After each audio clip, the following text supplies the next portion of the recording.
नमस्कार। आज हम एक बहुत ही अहम मुद्दे पर बात करेंगे। भारत की आर्थिक दिशा, समाजवाद का कंसेप्ट और प्राइवेट सेक्टर पर इसका क्या असर रहा। ये चर्चा द प्रिंट में छपे एक लेख पर आधारित है, समाजवाद, एक भ्रामक आर्थिक नीति। हमारा मकसद है इस लेख के तर्कों को समझना, समाजवादी नीतियां, प्राइवेट सेक्टर का रोल, भारत का इकोनॉमिक रास्ता, ये सब। और हाँ, ये यूपीएससी एस्पिरेंट्स के लिए मेंस और प्रीलिम्स दोनों, और जो भी इकोनॉमिक्स में इंटरेस्ट रखते हैं उनके लिए भी काफी अहम हो सकता है। तो चलिए शुरू करते हैं। लेख की शुरुआत इतिहास से होती है। पहले चेंबर्स ऑफ कॉमर्स मतलब वाणिज्य मंडल अर्थव्यवस्था में काफी जरूरी थे। हाँ, उनकी बात सुनी जाती थी, सरकारों ने महत्व देती थी। बिल्कुल। और नतीजा ये हुआ कि विदेशी राज में भी ट्रेड और इंडस्ट्री ने काफी तरक्की की। सही। लेकिन लेख फिर ये भी बताता है कि बाद के सालों में चीजें बिल्कुल पलट गईं। जब सरकार ने तय किया कि देश में एक सोशलिस्ट इकोनॉमी बनानी है, मतलब जहां सरकारी कंट्रोल ज्यादा हो, तो जो लोग पारंपरिक रूप से बिजनेस और इंडस्ट्री में थे, उनके लिए माहौल बदलने लगा। हाँ, उन्हें जैसे हतोत्साहित किया जाने लगा। बिल्कुल बिल्कुल, एक तरह का भेदभाव महसूस होने लगा। और यहीं पर मुझे लगता है कि वो सरकारी बयानों का विरोधाभास सामने आता है जो लेख में बताया गया है। काफी अजीब है। एक तरफ प्रधानमंत्री नेहरू कह रहे हैं कि धीमी प्रगति ठीक है अगर व्यक्तिगत आजादी बनी रहे। हाँ। दूसरी तरफ वित्त मंत्री टीटी कृष्णमाचारी हैं जो दूसरी पंचवर्षीय योजना के लिए त्याग और इकोनॉमी पर ज्यादा सरकारी कंट्रोल मतलब रेजिमेंटेशन की बात कर रहे हैं। और इतना ही नहीं, हाँ, फिर भारी उद्योग मंत्री एमएम शाह कहते हैं कि पब्लिक और प्राइवेट सेक्टर 10-15 साल तो आराम से साथ चलेंगे। जिसका मतलब साफ है कि उसके बाद प्राइवेट सेक्टर को शायद दिक्कत हो सकती है। एग्जैक्टली। तो ये जो अनिश्चितता है, हाँ, इसी का असर पड़ता है। लेख यही सवाल उठाता है कि भाई कोई बिजनेसमैन क्यों पैसा लगाएगा किसी बड़े प्लान में जब उसे पता है कि बस 10-15 साल की ही एक तरह से मोहलत है। सही बात है। ये तो प्राइवेट सेक्टर में नए उद्योगों को बढ़ने ही नहीं देगा। बहुत बड़ी रुकावट है ये। और फिर लेख इस बात पर भी सवाल उठाता है कि क्या वाकई पूरे देश ने समाजवाद को मान लिया था? क्या आम जनता जो शायद इन सब नीतियों की बारीकियां नहीं समझती, उसने सच में इसे मंजूरी दी थी? और उन पढ़े लिखे लोगों का क्या, जो सोच रहे थे कि भाई इससे स्टैंडर्ड ऑफ लिविंग नहीं बढ़ेगा बल्कि तानाशाही आ सकती है? हाँ, उनकी आवाज को तो जैसे सुना ही नहीं जा रहा था, ऐसा लेख महसूस करता है। बिल्कुल। और यहीं पर वो पूंजीवाद बनाम समाजवाद की बहस तेज हो जाती है। लेख याद दिलाता है कि एक वक्त था जब समाजवादी लोग पूंजीवाद की बुराइयां गिनाते थे कि देखो आर्थिक असमानता है, मजदूर सुरक्षित नहीं है, रिसोर्सेज ठीक से इस्तेमाल नहीं हो रहे। हाँ, वो क्लासिक क्रिटिसिज्म। और वो असक नहीं कह रहे थे, वो समाजवादी थ्योरी की तुलना पूंजीवादी प्रैक्टिस से कर रहे थे। अच्छा, ये एक इंटरेस्टिंग पॉइंट है। हाँ।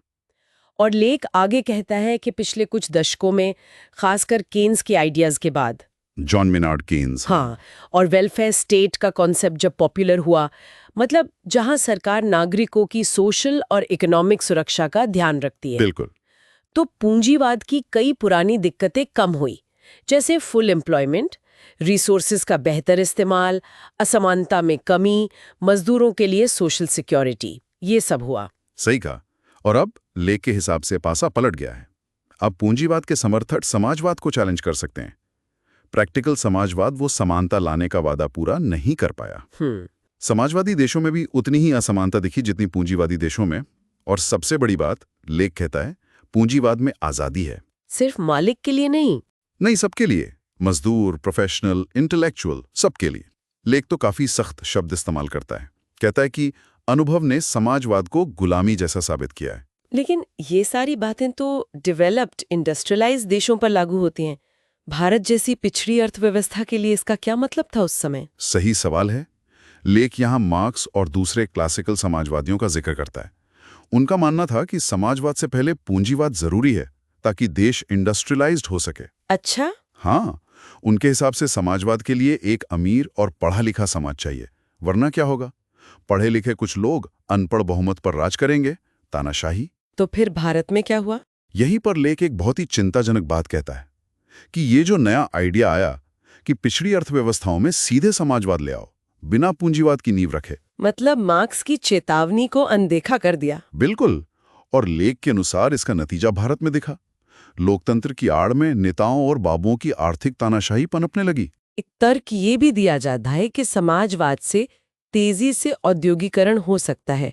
बड़े बड़े बांध, स्टील प्लांट। हाँ, लेख मानता है कि ये हो सकता है। सरकार बड़ी परियोजनाएं शुरू कर सकती है जहां डिमांड पता हो, जैसे बिजली या स्टील। लेकिन जब आम लोगों की हजारों अलग अलग जरूरतें पूरी करने की बात आती है तो सरकारी सिस्टम प्राइवेट एंटरप्राइज का मुकाबला नहीं कर सकता, ऐसा लेख का मानना है। मतलब रिसोर्स एलोकेशन की समस्या। एग्जैक्टली। सरकार ये तय नहीं कर सकती कि क्या बनाना है, कितना बनाना है, कहाँ लगाना है। ये काम तो बाजार करता है, मतलब लोगों की डिमांड। और सरकारी मैनेजमेंट वो बाजार आधारित इकोनॉमी की जगह नहीं ले सकता। लेख कहता है कि वो कम कुशल होता है। बैंगलोर के सरकारी कारखानों का उदाहरण दिया है, जहां शायद एफिशिएंसी और कॉस्ट कटिंग पर उतना ध्यान नहीं था। तो कुल मिला के इस लेख का निचोड़ क्या है? निचोड़ यही है कि पिछड़ी अर्थव्यवस्थाओं के लिए समाजवाद का ये नया फॉर्मूला एक बहुत बड़ी गलती थी। गलती किस मायने में? लेख के अनुसार ये गरीबी बांट रहा था, विकास को रोक रहा था और एक ऐसी विशाल गैर जिम्मेदार नौकरशाही बना रहा था जो न पॉलिटिकल लोकतंत्र चलने देगी, न इकोनॉमिक। यानी संक्षेप में कहें तो भारत में समाजवाद को जल्दबाजी में अपनाना और खासकर प्राइवेट सेक्टर और बाजार की ताकत को कम आंकना इकोनॉमिक ग्रोथ और व्यक्तिगत आज़ादी दोनों के लिए नुकसानदेह रहा। यह है लेख का मुख्य तर्क। और ये हमें सोचने पे मजबूर करता है ना, कि क्या इकोनॉमिक ग्रोथ और सोशल जस्टिस पाने का रास्ता सिर्फ दो एक्सट्रीम्स में ही है, या तो प्योर कैपिटलिज्म या प्योर सोशलिज्म? ये बहुत बड़ा सवाल है। या फिर कोई बीच का रास्ता, कोई बैलेंस्ड अप्रोच भी मुमकिन है, एक मिक्स्ड सिस्टम जो दोनों की ताकतों का समझदारी से इस्तेमाल करे। शायद वो भारत जैसी जटिल डेवलपिंग इकोनॉमी के लिए ज्यादा प्रैक्टिकल और असरदार हो सकता है। यकीनन इस पर और सोचने की जरूरत है। खैर, अगर श्रोताओं को ये विश्लेषण जानकारी भरा लगा तो इसे लाइक करें, सब्सक्राइब करें और कमेंट्स में अपने विचार या सवाल जरूर पूछें। हाँ, हमें आपके सवालों का इंतजार रहेगा। बिल्कुल। धन्यवाद।